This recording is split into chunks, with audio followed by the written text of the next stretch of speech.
Okay, fourth graders, today we're going to be working and reviewing with elapsed time.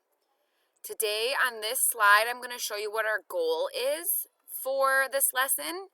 And then on the next slides, before we actually get started, I will show you some examples that we can use together, that we can kind of do together before you get going with filling out your chart.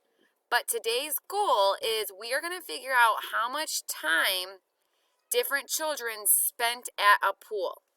So we are on page 236 of our student book. It should be titled Swimming Pool Times. Okay? And it says the school choir is planning their annual swimming pool fundraiser where they sell tickets for a special party at a nearby pool. Last year, Ben kept track of how long people stayed in the pool. He began to calculate each person's total time, and then he plotted the first 5 times on the line plot, but he hasn't finished yet. Okay, today our goal is to determine how much time the kids spent in the pool, and then we're going to plot that on what we call a line plot. Okay, but here we have last year's swimming pool times. You see the children, the time in, the time out, and the total number of hours in the pool. If you notice on the left side, we have either a whole number or a fraction. So Tristan got in the pool at 4:05 and got out of the pool at 4:50. We don't have an hour there. We have 3/4 of an hour.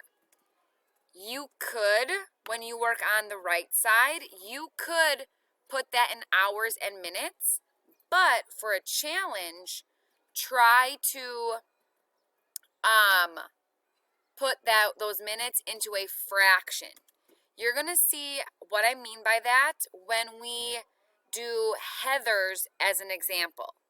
So on the next slide, I'm going to show you Heather's times as an example, and then watch for further videos for further explanation. But our goal today is to fill out this chart and to plot our times on a number plot or a line plot. All right, I'll see you in the next few slides.